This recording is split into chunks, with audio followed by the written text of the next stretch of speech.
Ibu Siti Khotimah ini rombongan nggih?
Alhamdulillah,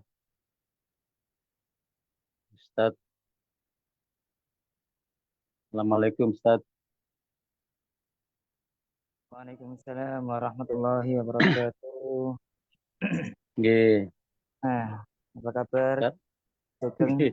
Alhamdulillah, sehat, Ustaz. Dan Gimana, Ustaz?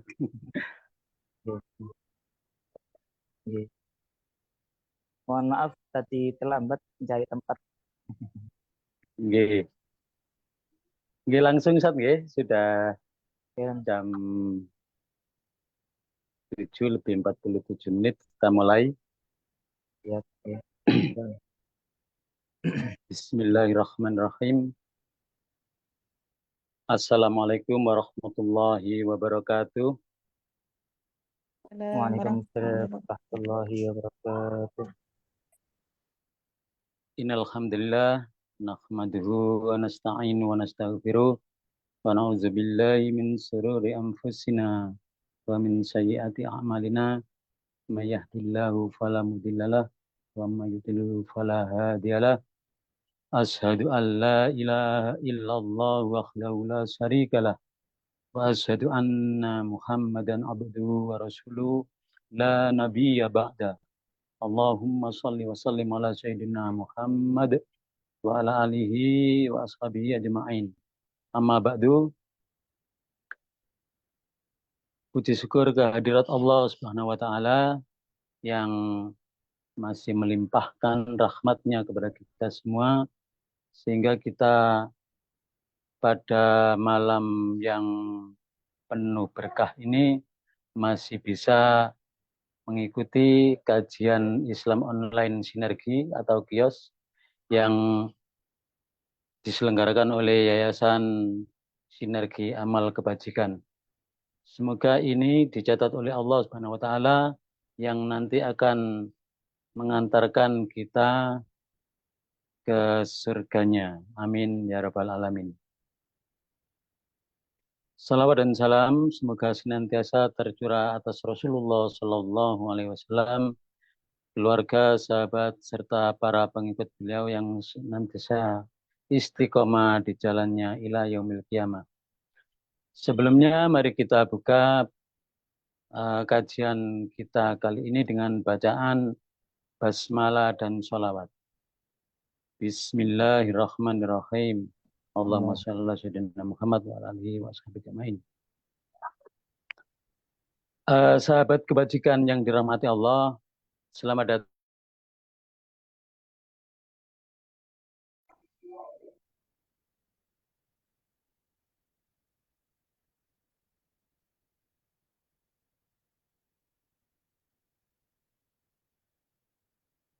yang dipilih oleh Allah untuk mengikuti acara ini.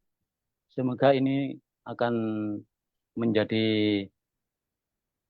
membuat kita bertambah ilmunya ya nanti dengan materi-materi yang akan disampaikan oleh Ustadz Oktav Fauzi. Saya Sugeng Purnomo selaku MC dan moderator akan memandu acara ini hingga selesai nanti, yaitu kalau jadwalnya aslinya jam 7:30 atau jam 7.30 selama 60 menit, berarti sampai jam 20.30 atau jam 8:30. Tapi karena acara yang tadi ini agak tertunda, nanti disesuaikan nggih Ustaz nggih. Karena waktunya sudah agak malam, langsung saja kami persilahkan kepada Ustadz Oktav Fauzi LC untuk menyampaikan materinya, yaitu adab terhadap pasangan, nggih Ustadz nggih. Ya, nah, Ustaz. Ya, betul. Nggih. Adab-adab terhadap pasangan. Nggih, adab-adab terhadap pasangan. Langsung saja Ustadz kami persilakan. Monggo Ustadz. Oke. Syukuran jazilan, terima kasih Pak Sugeng. Bismillahirrahmanirrahim. Alhamdulillahi wa kafa, assalatu wassalamu ala nabiyil mujtaba, sayyidina wa habibina Muhammadin wa ala alihi wa sahbihi wa man waffa.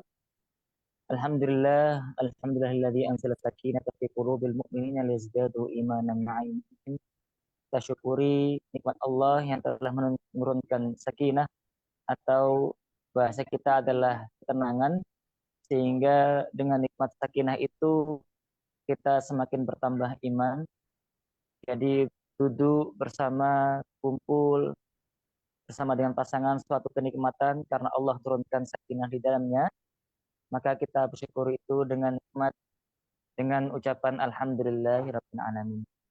Salawat serta salam terhancurkan kepada junjungan kita Nabiullah Muhammad sallallahu alaihi wasallam beserta keluarga dan para sahabatnya, sehingga kita bisa duduk di depan layar ini.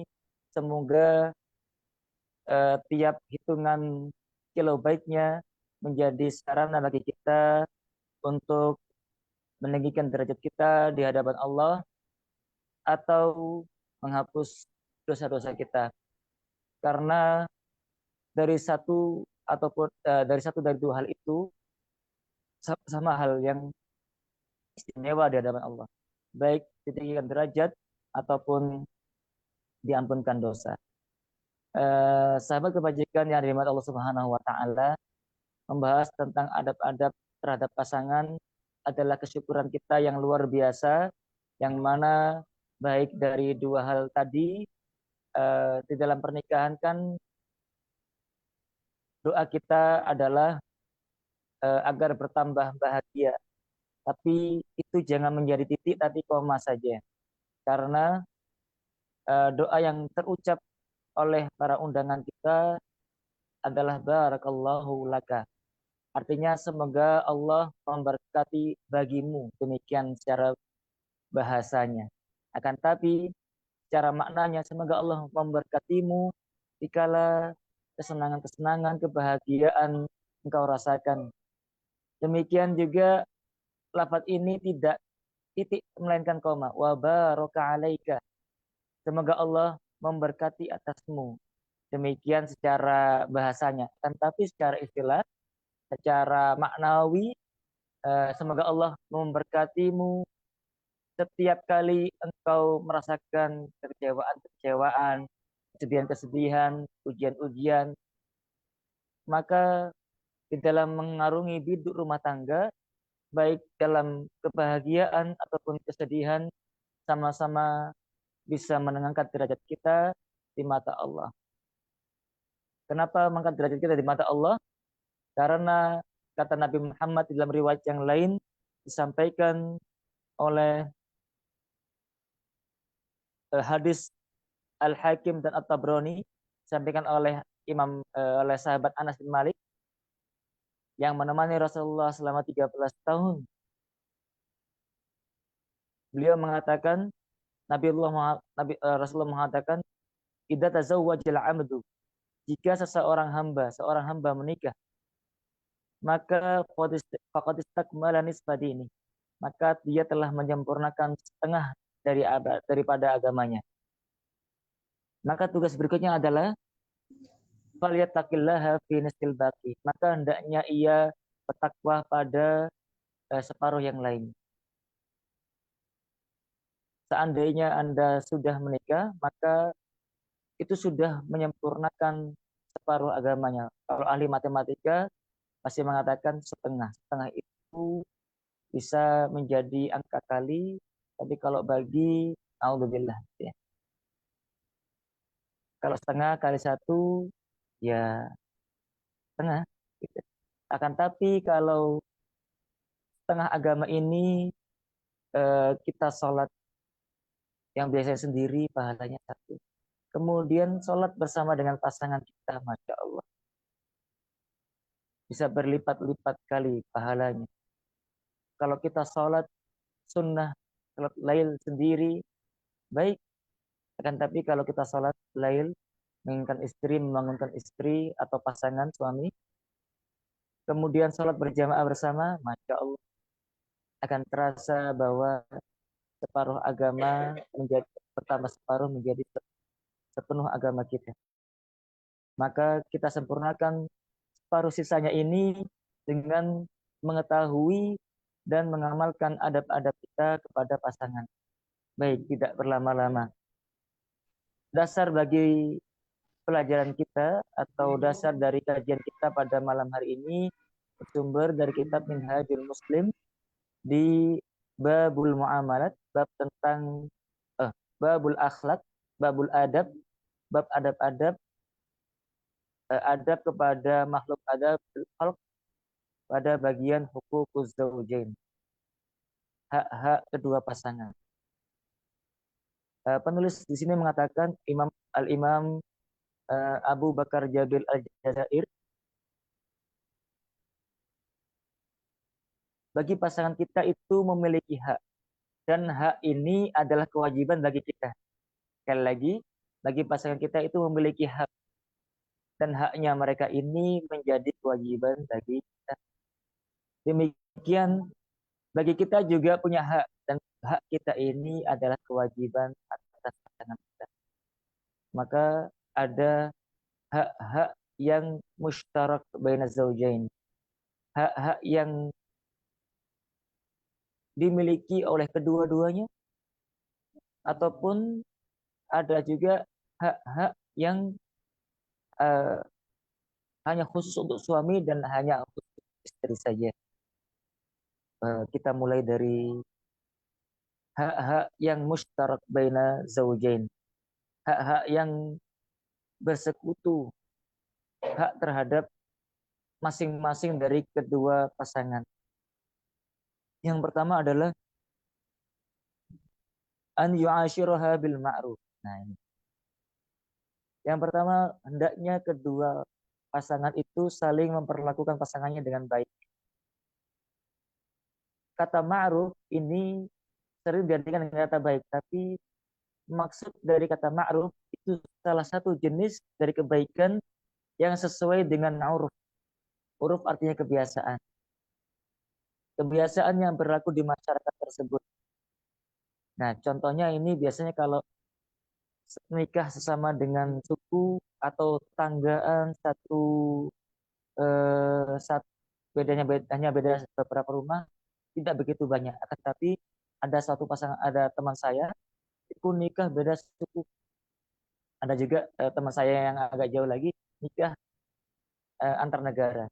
Nah, ini perlu belajar, perlu memahami pasangannya karena kebiasaannya masing-masing berbeda. Nah, ayu aisyiru bainahuma bil ma'ruf artinya adalah memperlakukan secara baik sesuai dengan kebiasaan. Kebiasaan yang berlaku di keluarganya pasangan kita biasanya berbeda dengan diri kita. Mohon maaf ini cerita sedikit. Biasanya kalau di eh, kebiasaan yang berlaku di rumah saya itu bapak itu makan kemudian didampingi oleh istri.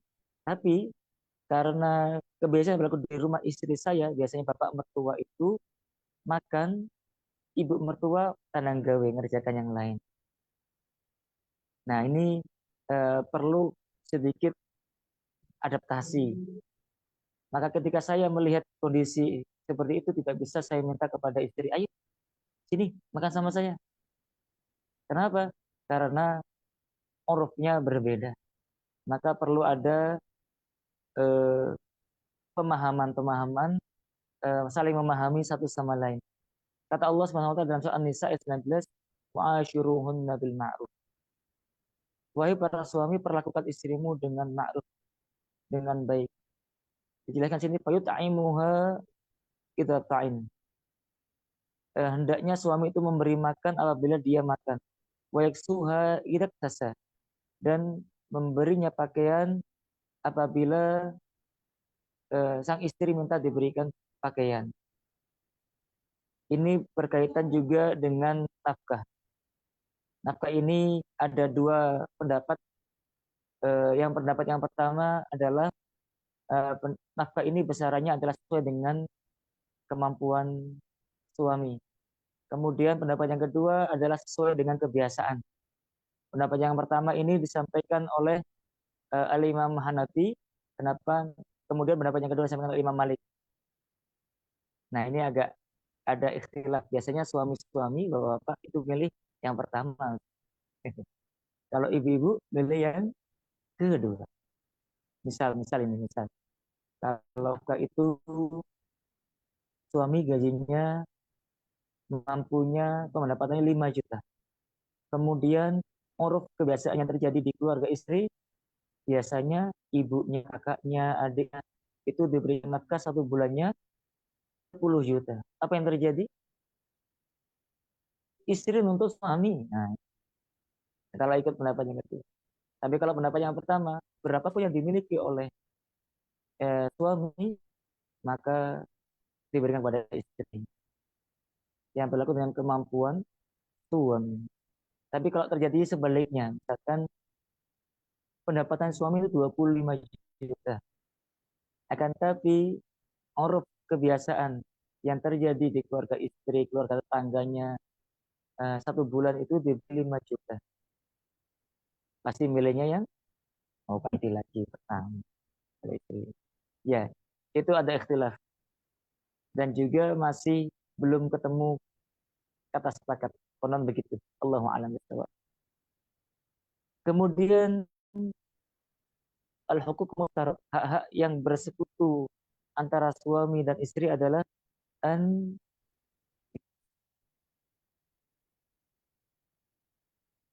oh, yang pertama adalah, yang kedua adalah al-amanah. Hendaknya saling menjaga amanah. Id yajibu ala kulli min zawjain ay yakuna aminan ma'a sahibihi. Hendak wajib atas masing-masing dari suami maupun istri menjadi amin, aminah, menjaga amanah satu sama lain. Fala yakhunuhu fi qalilin wala katsirin. Tidak boleh salah seorang di antaranya itu berkhianat, baik berkhianat sedikit ataupun banyak.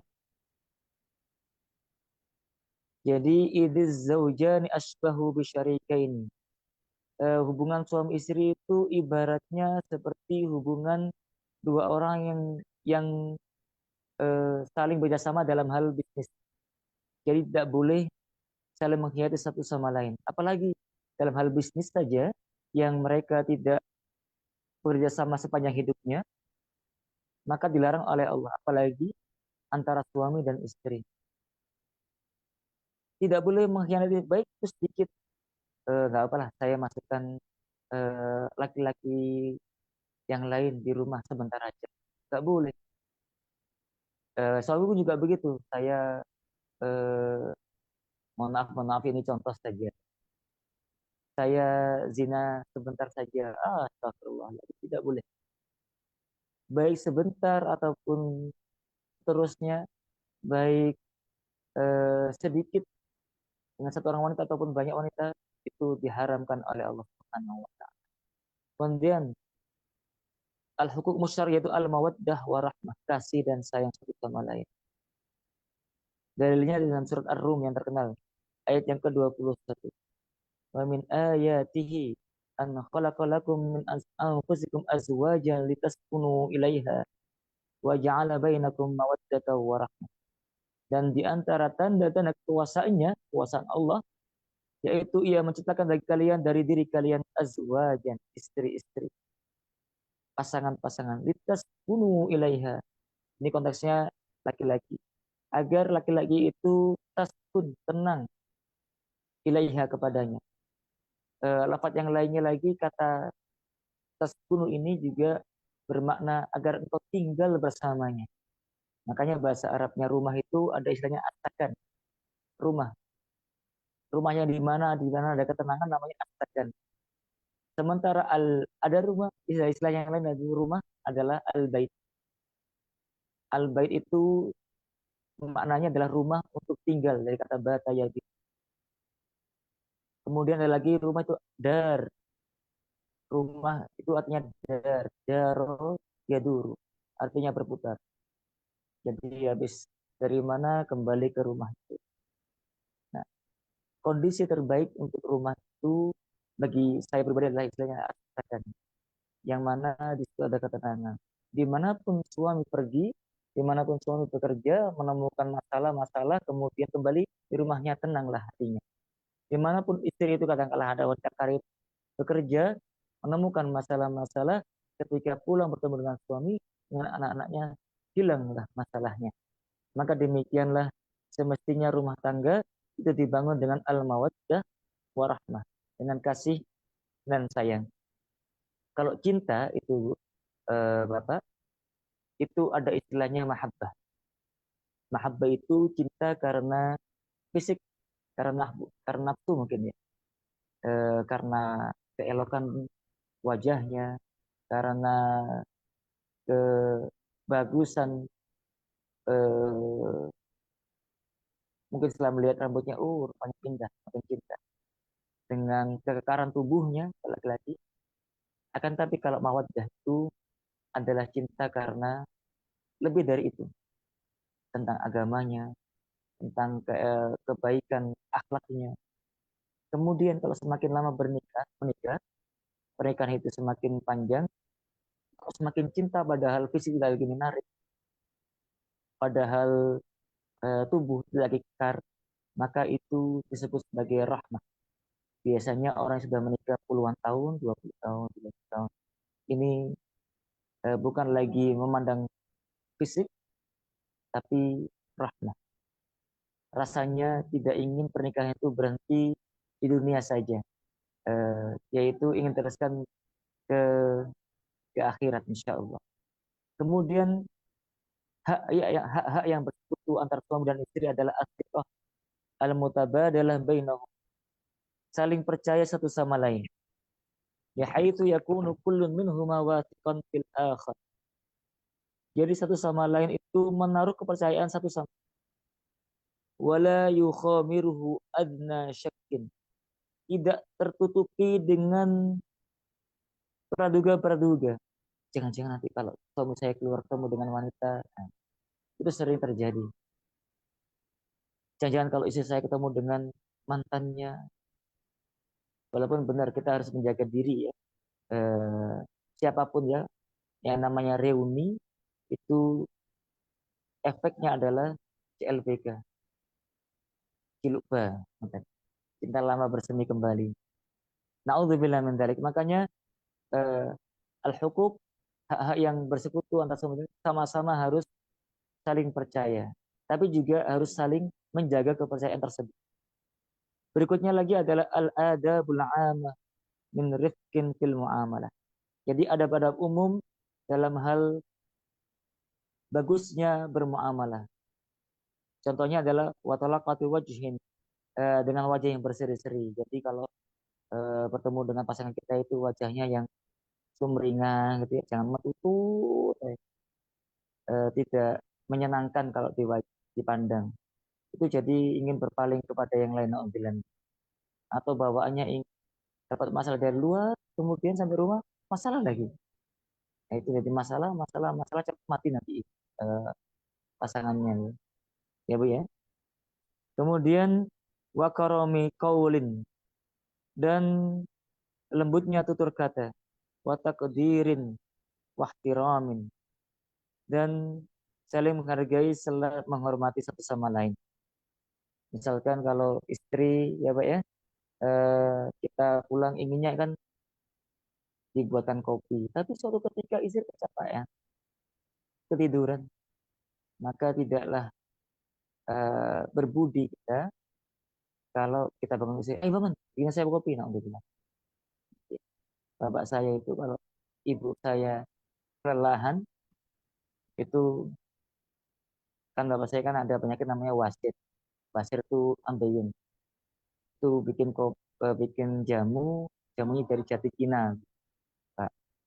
Jati Cina. Nah itu bapak saya bikin, padahal agak-agak sulit ya untuk membuat jati Cina. Baik. Itulah hak-hak yang bersekutu antar suami dan istri. Ini satu sama lain wajib untuk amanah, wajib mencurahkan kasih dan sayang, wajib percaya satu sama lain, dan juga wajib menjaga adab-adab. Jangan sampai kepada dengan teman-teman kantor, teman-teman kerja, kita bisa guyon, enak lepas, kemudian sama pasangan kita, Mbak, ya, omong. Nah, untuk bilang itu tidak beradab. Kemudian ada juga hak-hak atau kewajiban yang harus dipenuhi oleh salah satu dari keduanya. Yang pertama adalah haknya istri atas suami. Berarti wajib atas suami untuk memperlakukan istrinya seperti ini. Yang pertama adalah an yu'allimaha dharuriyya min umuri diniha in kanat la ta'lamu dzalik. Hendaknya hendaknya pasangan itu kita mengajarkan urusan-urusan mendasar dari agama kita. Istri tidak tahu cara ibadah salat, kita ajarkan. Istri tidak tahu cara kewajibannya untuk menyusui anak, kita ingatkan. Istri tidak tahu batasan aurat, kita ingatkan, kita ajarkan. Tidak boleh kita biarkan, oh saking sayangnya, oke lah nanti bertahap saja, tidak bisa. Jadi sampaikan berproses, walaupun berproses. Istri ingin eh, bebas, tidak usah menyusui anak, padahal itu adalah kewajiban, kita ingatkan dengan baik-baik. baik dengan ayat. Biasanya Rasulullah itu kan Rasulullah itu tidak sewenang-wenang, tidak mentang-mentang Nabi kemudian mentang pada istrinya, saya ini Nabi loh. Nah, jadi setinggi apapun pendidikan kita dan serendah apapun pendidikan agama istri kita, maka hendaknya itu disampaikan dengan bijak, dengan baik. Au ya'dzana laha an yahdura majalis al-ilmi litata'allama dzalik. Kalau kita tidak mampu mengajarkan, tidak ada waktu bahkan untuk mengajari ke istri kita kaifiyah salat, tata cara salat, gitu ya. Ehm, Apalagi batasan-batasan ketika haid, gitu ya. Maka hendaknya kita mengizinkan baginya untuk hadir di majlis-majlis ilmu. Nah ini, kita ta'allama dzalik agar dia bisa mempelajari agama.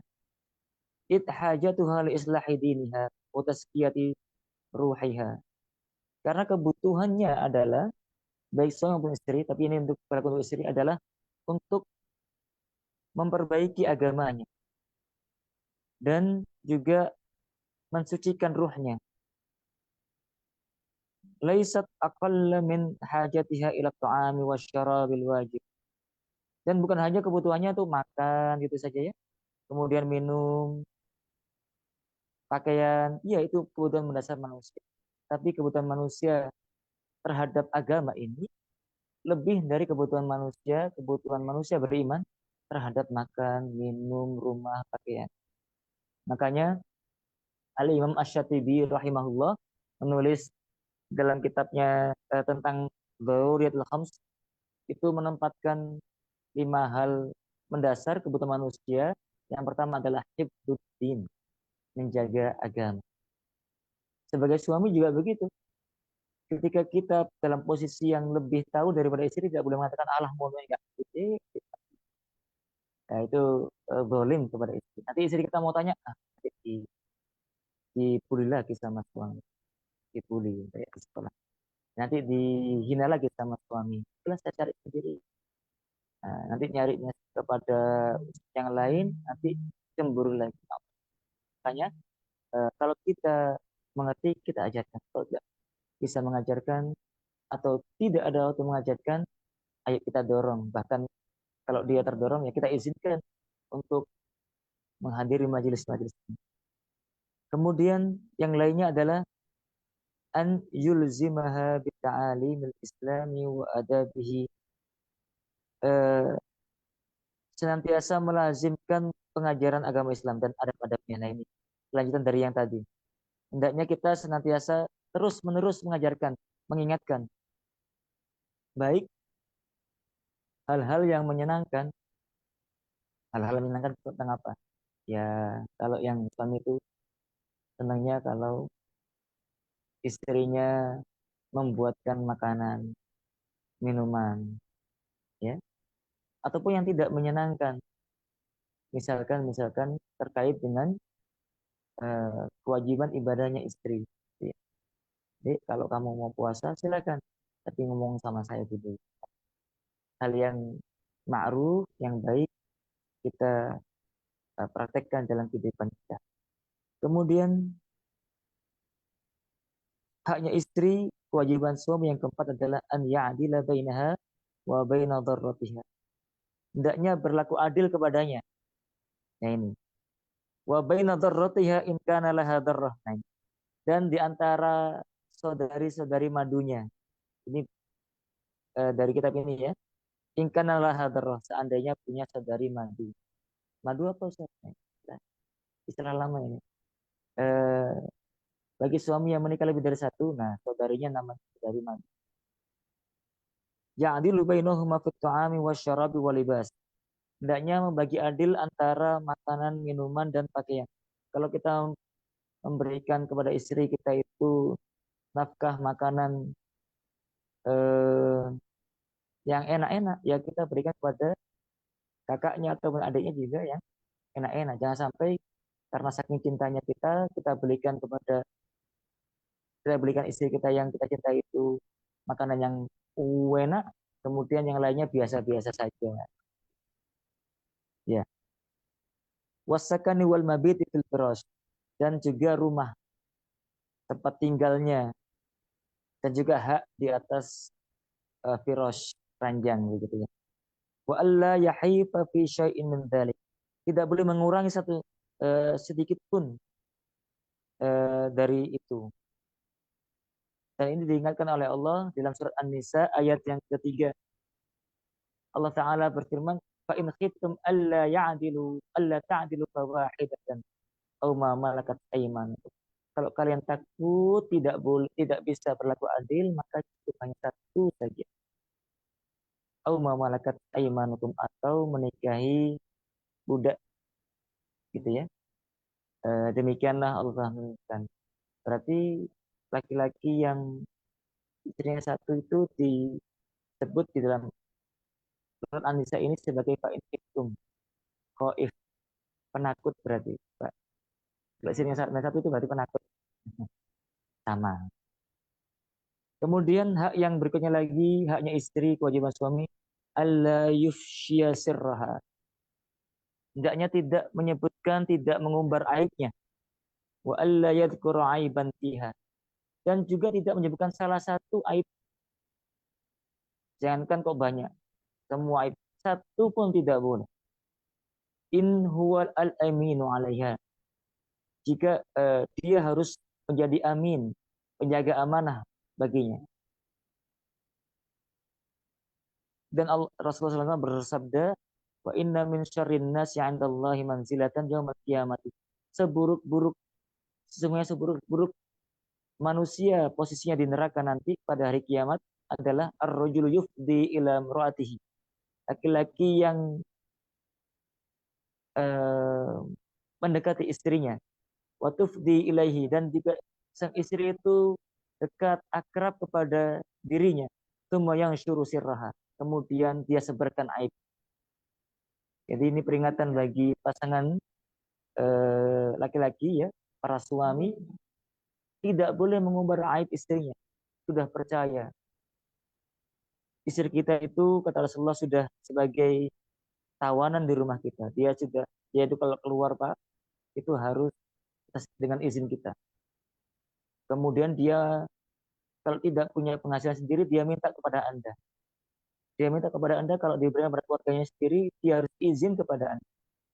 Nah, kalau sampai kita mengumbar aib istri berarti itu sangat-sangat perbuatan yang keji kata Rasul. Dan bukan hanya keji saja.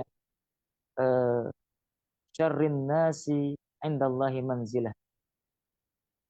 Posisi yang terburuk, manzilah paling buruk pada hari kiamat nanti. Di neraka pastinya. A'udzubillah min dzalik. Itulah hak-hak istri yang menjadi kewajiban suami. Kemudian berikutnya adalah hukukuz zauji ala zaujah. Hak-haknya suami yang menjadi kewajiban bagi istri. Yang pertama adalah ta'atuhu fi ghairi ma'siyatillah ta'ala. Hendaknya sang istri itu taat kepada suaminya dalam urusan yang bukan maksiat kepada Allah Ta'ala. Ini tidak bisa dibalik. Kalau saya taat kepada suami, ya suami harus taat kepada saya dong. Tak boleh begitu. Jadi ini sudah digariskan bahwasanya istri setelah menikah, seorang wanita setelah menikah, berarti dia memiliki suami, maka ketaatan pertamanya adalah kepada suaminya. Andai kata dia ingin keluar ke rumah orang tuanya, maka Rasulullah SAW sudah mengingatkan agar meminta izin kepada sang suami. Kalau Allah Ta'ala berfirman, "Wa in ata'nakum fala tabghu 'alaihinna sabila." Dan jika istri-istrimu itu taat kepadamu, maka jangan minta yang lainnya lagi. Wa qali Rasul sallallahu alaihi wasallam, dan Nabi Muhammad juga bersabda, "Idza da'a ar-rajulu imra'atahu ila firashihi falam ta'tihi fabada ghadbana 'alaiha." Kalau seorang laki-laki, seorang suami meminta kepada istrinya untuk datang ke ranjangnya, kemudian istri itu enggan, tidak mau, fabada ghadbana 'alaiha, sampai sang suami itu tertidur dalam keadaan marah, la'anat hal malaikatu hatta tusbih. maka para malaikat melaknatnya sampai subuh, sampai pagi. Naudzubillah min dzalik. Sampai sebegitunya agama kita menggariskan dalam urusan yang begitu, ya, dalam urusan yang sebegitu Allah Taala menggariskan demikian. Padahal hajat, apalagi hajatnya lebih besar lagi. Suami minta kepada istri, ayo kita sholat. Mas, nah itu lebih besar lagi. Padahal urusan yang begitu mendasarnya sepelenya sampai-sampai malaikat melanat sampai pagi. Andai kata diminta untuk ibadah, sholat di nggak mau, wah itu sudah lebih daripada ajakan suami ke kamar. Nah, Nabilah minta. Kemudian haknya suami, kewajiban istri yang kedua adalah siyanatu aradiz zawj wal muhafadzatu ala syarafiha. Menjaga harga diri suami dan juga menjaga kemuliaannya. Ada sebuah kisah di Arab dalam kitab, ya Allah, saya lupa ya. Ini kisah-kisah orang-orang soleh-soleh. Ada seorang istri kemudian di acara makanan bersama dengan keluarganya, ya, di acara makanan keluarga si istri ada daging, ada ayam, apa begitu. Sang istri ini makan kacang, kacang polong. Padahal sudah biasanya di rumah suami ini makan kacang-kacang. Kacang itu secara apa ya, derajat gitu ya. Bagi orang yang hidup di daerah padang pasir itu makanan paling paling murah lah ya, rendahan gitu. Kemudian ditanya oleh bapaknya, kenapa kau makan kacang? Saya sudah bosan pak, gitu ya bahasa kita. Sudah bosan ya. Nah, kemudian dia lakukan padahal dia ingin sekali makan daging, makan ayam dan sudah bosan makan kacang-kacangan. Kemudian untuk menjaga, dilakukan ini untuk menjaga kehormatan suaminya di hadapan ayahnya, di hadapan mertua suaminya. Makanya dia mengatakan demikian. Dan ini dipuji oleh Allah di dalam surah An-Nisa 34. Fasalihatu qanitatun hafidhatul ghaibi bima hafidhat. Maka wanita-wanita yang saleh, mereka qanitatun, mereka taat kepada Allah dalam hal ibadah. Hafidhatul lil ghaibi, menjaga ketika suaminya tidak ada dengan apa yang Allah jaga. Kemudian Nabi Muhammad juga mengatakan wal mar'atu ra'iyatun 'ala baiti zawjiha wa waladiha. Dan wanita-wanita itu, istri-istri itu hendaknya dia harusnya menjadi ra'iyah, sebagai penjaga bagi rumah suaminya dan anak-anaknya. Tidak boleh kita masukkan orang lain tanpa restu, tanpa izin, tanpa sepengetahuan suami. Alhamdulillah min dzalik. Ya, saya undang orang-orang, ya, ada acara di rumah, uangnya dari saya semuanya. Kalau suami bilang tidak, ya tidak. Jangan memaksakan kemudian suami tidak ridho. Terus kau jangan sakarmu. Alhamdulillah min dzalik. Itu sama seperti kalau Allah, ya, memberikan rezeki kepada kita bukan dengan uluran lembut dari Allah, kan, tapi diberikan kepada muka kita, nih, makan ini rezekimu. Alhamdulillah min dzalik. Nah ini kalau suami tidak sampai suami sampai tidak ridho dengan keputusan kita memasukkan orang lain di rumah kita, baik acaranya kajian apa, suami tidak ridho, maka sebaiknya jangan. Tempat yang lain nanti diajak, kenapa ya, gitu ya. Kemudian yang ketiga adalah luzumu baiti zaujiha, tinggal di rumah suami yang disediakan oleh suami. Wala takhruju minhu illa bi'idnihi, dan tidak keluar darinya kecuali dengan izinnya. Jangan mentang-mentang kalau suami yang diberikan oleh rumah, punya rumah sendiri bagus, kemudian suami sudah memberikan rumah tapi lebih buruk daripada rumah dari kita, kemudian kamu, nah, naudzubillah min dzalik. Kalau konteksnya istri lebih berada gitu ya.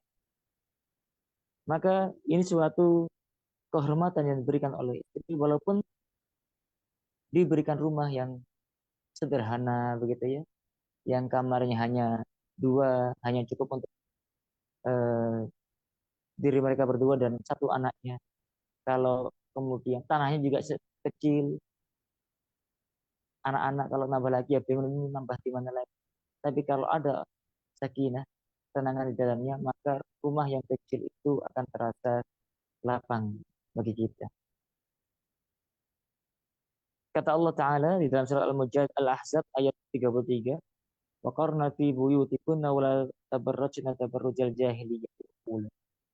Hendaknya mereka itu, para wanita muslim itu tinggal di rumah-rumah mereka. Dan hendaknya tidak dandan seperti dandannya orang-orang jahiliyah yang terdahulu. Nah, kemudian kewajiban yang berikutnya lagi waridha wa ghaddi tarfiha. Dan hendaknya istri itu menundukkan pandangannya kepada siapapun yang non mahram. Ketika berbicara dengan misalkan berbicara dengan lawan jenisnya di tempat kerjanya atau ketika berbelanja, maka hendaknya menundukkan pandangannya. Wa khafdis sautiha, dan hendaknya juga menurunkan suaranya, tidak dibuat mendayu-dayu sehingga kalau laki-laki lain mendengar suaranya berpikir yang macam-macam. Jadi sejauh mana aurat wanita bukan berarti langsung ditanya apa, kenapa Bu, hanya menunjuk saja. Tidak. Boleh berbicara, kan tapi tidak boleh suaranya mendayu-dayu. Yang itu loh nggak boleh. Dibuat yang tegas saja. Maka kata Gus Baha ini, salah satu ciri wanita akhir zaman yang salihah itu yang tipis, dan tanda kutip maksudnya adalah yang suaranya tidak dibuat mendayu-dayu, tidak dibuat kalau misalkan suaranya memang pelan, jangan dibuat berliku-liku, berlekuk-lekuk, datar saja. Mau kemana Mbak? Mau ke pasar. Nah, mau beli apa? Sayur. Nah, sudah. Jangan dibuat panjang-panjang, pendek-pendek saja. Kalau khawatir eh, timbul maksiat. Tapi kalau nanti kepada saudara sendiri jangan begitu ya. Berbicara sewajarnya saja. Tapi kalau kepada orang lain yang mana bisa menimbulkan rasa cemburu dari suami, cemburu yang negatif ya. Karena ada cemburu yang positif. Ini cemburu yang negatif dari suami, maka hendaknya kita jaga kehormatan suami dengan tinggal di rumahnya, kemudian menunjukkan pandangan kita, pandangan Anda, dan juga merendahkan suara, eh, tidak meliuk-liuk. Baik, singkat saja kajian kali ini, mungkin kita perlu berdiskusi tentang hal-hal yang terkait dengan adab-adab terhadap pasangan. Adab-adab ini menjadi hak yang patut kita jalani, patut kita laksanakan kepada dalam kehidupan kita dalam berumah tangga. Sekali biduk itu terkayu, maka pantang bagi biduk itu kembali ke belakang. Maka ketika sudah akad misalkan goli dia sudah terucap, maka semestinya pantang bagi kita untuk menghancurkannya, untuk mentalaknya, ataupun khulu ya, istilahnya khulu. Kalau wanita khulu, kalau istilah pengadilan namanya gugat cerai. Maka kita jaga hidup rumah tangga ini dengan menjaga adab-adab suami dan istri. Demikian kajian tentang adab ini. Monggo kalau misalkan ada yang ingin disampaikan, ditanyakan terkait dengan adab, mungkin bisa dituturkan ataupun ditulis. Pak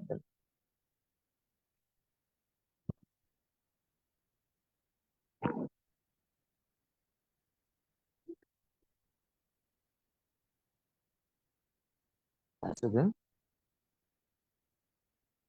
apa suara saya juga? Suaranya belum on. Nggih, Ustaz. Oh, Syukuran baik. Ustaz Maaf, materinya. maaf. Amin. Nggih, yang sangat kita butuhkan nggih, bagi kita yang sudah punya pasangan dan bagi yang belum, ini sebagai bekal untuk kehidupan selanjutnya, maksudnya ketika sudah punya pasangan. Baik, untuk mempersingkat waktu, kami buka sesi tanya jawab.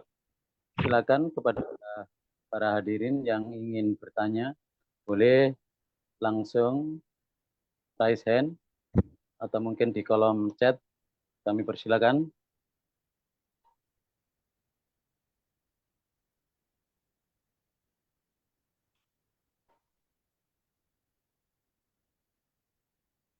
Saya dulu Ustaz nggih.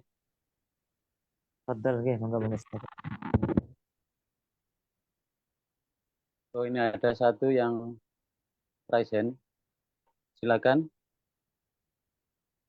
Monggo.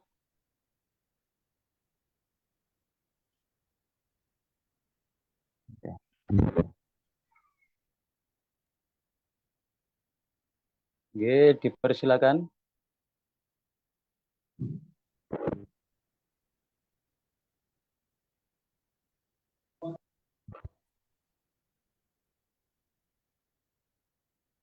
Ada.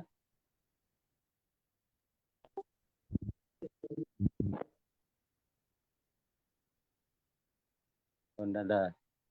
Sambil menunggu yang ingin bertanya, saya ingin menghubungkan materi ini dengan materi sebelumnya Ustaz ya, yang azab terhadap orang tua nggih. Yang kemarin sebelumnya nggih. Nggih, ada kepada orang tua betul. Ini tentang seorang istri yang sudah menikah. Ketika seorang wanita belum menikah itu kan ketaatannya itu kepada orang tuanya. Kemudian setelah menikah, ketaatannya berpindah kepada suaminya. Seorang istri harus taat kepada suaminya dalam hal yang katakan gampangnya yang baik-baik. Ya. Terus ini ada kasus begini Ustaz, misalnya suaminya itu sering melarang istrinya Sering untuk sering dilarang, istrinya dilarang untuk katakan mungkin berkunjung ke orang tuanya padahal dekat atau memberi sesuatu, memberi makanan, itu dilarang sama suaminya. Itu apakah istri ini tetap harus taat kepada suaminya ataukah boleh melanggar larangan itu, artinya memberikan makanan kepada orang tuanya. Orang tuanya ini uh, statusnya itu mungkin ya perlulah untuk dibantu gitu Ustaz. Perlu dikasih makan gitu. Tapi suaminya itu melarang. Gimana Ustaz? Jazakallah, Masya Allah. Ini bisa menghubungkan dari saya konsisten tentang ketaatan istri pada anak kepada orang tuanya setelah, bukan berarti setelah menikah ketaatannya berpindah dari orang tua kepada suaminya sepenuhnya, tidak. Tapi ketaatan yang utama, yang pertama kepada suaminya terlebih dahulu, kemudian taat kepada orang tuanya. Baik, kalau seandainya bertentangan dan suaminya taatnya masih dalam rangka taat kepada makhluk, itu ada batasnya, yaitu bil ma'ruf, selama tidak dalam kebaikan, selama tidak fi ma'siyatillah, dalam maksiat kepada Allah. Manakala antara maslahatnya suami dan maslahatnya orang tua itu bertabrakan, sesungguhnya Allah Ta'ala juga sudah menggariskan bahwasanya kita tidak boleh membiarkan orang fakir miskin kelaparan, kemudian apabila membutuhkan bantuan kita harus membantunya. Apakah lagi kalau orang yang mau dibantu itu adalah orang tua kita sendiri. Maka perbuatan melarang memberikan bantuan, makanan, uang kepada orang tua itu apakah masih relevan disebut sebagai perbuatan yang ma'ruf? Itu tidak. Makanya dalam hal ini boleh untuk dalam tanda kutip melanggar aturan suami yang ini sebatas untuk membantu hal itu. Bahkan yang lebih ringan lagi, ada seorang, ini ceritanya dari Aisyah, menceritakan tentang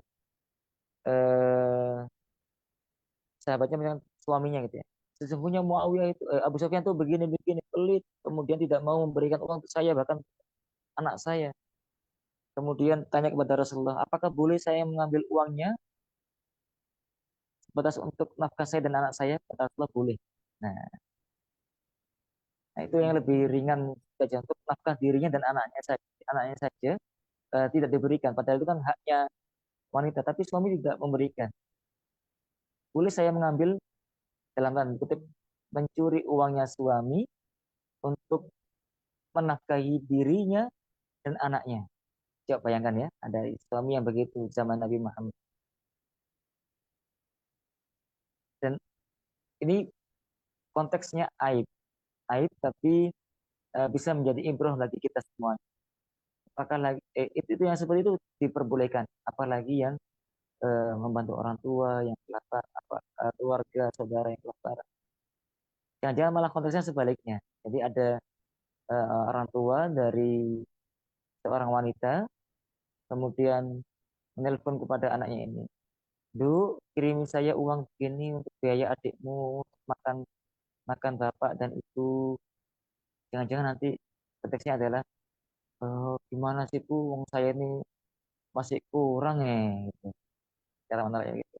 Jangan-jangan konteksnya malah sebaliknya, diminta orang tua malah nggak nggak nggak mau gitu.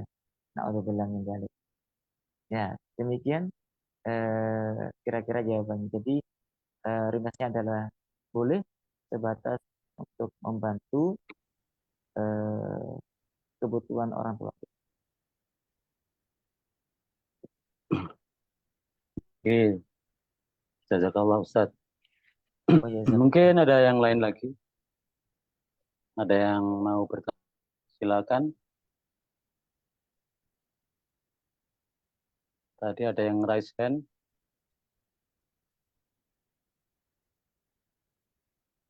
kami persilakan, monggo.